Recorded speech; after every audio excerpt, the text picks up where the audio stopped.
Because I imagine there's got to be a lot of conflicting emotions, right? Yeah. Well, honestly, after qualifying, I just hope to have something to be happy about, and how have some kind of a run that was beneficial. And I was thinking, man, if we could just finish in the top 10, I'd be pretty happy about that. I was thinking in that first half, I needed to try to find myself in the top 20 or the top 15 to give myself a chance.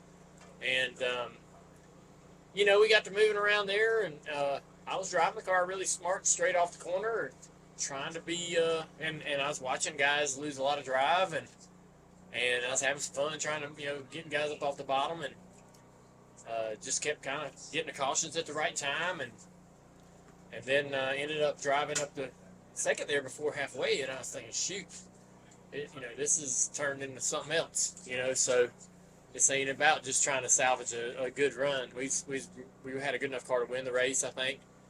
I think if I would put some pressure on the 77, I could see him kind of shearing a little bit on throttle, and I thought if I could put pressure on him and not have that happen to me, I could get him to work the drive out of his car, kind of like I was doing with everybody in the first half of the race. But they were fast, and he was rapping really good, and that's probably the best car next. That was similar to the gold car that I ran here with the Bass Pro scheme. It just turned really well. We worked really hard trying to free it up all weekend, and even did some more after the heat race. I got in that heat race, and I was just figuring out the balance and seeing where we were, and we weren't free enough, and so we made some changes before the main event, and I think all of that was just going in the right direction. So pretty happy with it. Honestly, I was ready to quit doing this shit after qualifying, because I just was like, if I can't do any better than that, I don't need to be out here messing around and wasting everybody's time. But after the way we ran in the race, I'm excited to do it again. So fuel pump, is that what it was? Yeah, the fuel pump broke. Yeah, so you kind of touched on it there at the end, but qualifying is such a struggle, and it kind of makes you feel really down. And then you go out and you race that way, that it kind of turn those feelings around. Yeah. I honestly, I wish I could remember the guy's name. Drove that 19 car tonight. He got in the race. I think it was him. Anyways, local guy that runs here. Miranda? Truett Miranda, nope, maybe? No, I think he's 18. But it was this fella. So I'm sitting there. I made that qualifying run. I was mad as hell. And they wanted us to drive the cars around and park on the back straightaway and wait to get called to the front stretch for the order for our heat race. So I sat back there and pouted, and finally they brought us around to the pits, and I pull in, and this guy comes up, and he's back there with me. He's one of the guys that's struggling, and he was like, actually it might have been the guy with the 88 car, black 88. That was who it was. And so he come up to me, and he's like, hey man, I want to tell you something, man. You need to keep your head up. I was like, all right. He's like, I'm doing this because of you, and he's like, listening. I lost my dad, and listening to your podcast has really helped me. And he's like, don't worry about that qualifying lap. He's like, the things you're doing are good, and you're helping people, and you're helping me, and I'm here, and I'm driving. I got a race car because I feel closer to my dad and all that. And I was like, man, I stopped him, and I said, I really needed to hear that. I was so mad at myself, and I was like, I really need to hear what you just shared with me. And so I just was hopeful for a safe race and a result that I could be happy about. And man, I got more than that. So I was good at halfway. Like everything that we had done to drive up through the field and show that we had the speed, I was really happy with that. But just going to see what happened. Just never really got the chance with that fuel pump issue, but we'll try again. I know you want to focus on the Cars Tour races more so next year, but this longer race I feel like is better for you. Is there a part of this night that makes you go, hey, let's come back and run it back next year? Well, I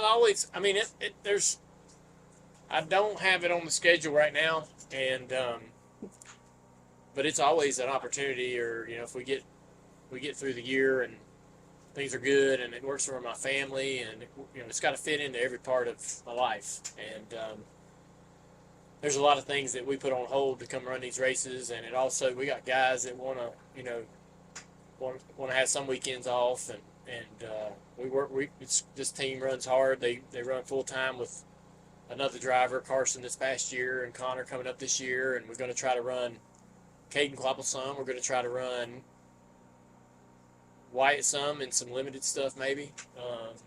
So I mean, we got a lot on our plate that we want to do, and but I do love the long races, and I just feel like, you know, I don't know. I'm not a hot lapper, obviously, with qualifying issues. I'm not a go out there and hammer down kind of guy.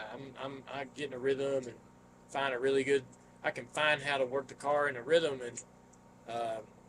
and so yeah, the longer races certainly suit me for that. But yeah, I'm gonna try to run the Cars Tour stuff. I wish those races were longer, but We've talked about that. I know. I mean, in the '70s. Jack Ingram and those guys, when they were running, when it was literally what we're doing now, this is basically, you know, the Sportsman series from the 70s, they were running 200 and 300 lappers every week, all over, you know, and that was just normal. And they were running jankier, you know, brakes and transmissions and stuff than we have now, you know. And so, you know, the stuff that they were running back then didn't have the longevity and the ability to manage what we can do now. So, yeah, I wish races were longer, but it is what it is. One more from me. Joey was probably more upset than I think you were. I was walking down the track, Joey Meyer, and he was like, I really want to win a late model race with Dale so bad. How much do you want to win a late model race with Joey, too? Yeah, I do want to win one. You know, and it might happen, it might not happen. You know, I ask Brian and all these guys to come out here and do all this and stay in these hotel rooms and travel up and down the road, and you know, I just want to go out there and run well enough that it's worth their while, you know, to come out and work with, because our priority is our, you know, our A driver, our Carson Quapple, and our Connor Hall, and so I'm out here just, you know, I run a couple races a year and try not to put a little extra stress on the whole program, and so I want to run good enough that they're feeling like it's worth their while. So that's all that kind of matters to me, I guess, at the end. I know Joey's frustrated, but I'm like, man, it don't really matter. Fuel pumps are going to break. You know, you can't do nothing about that.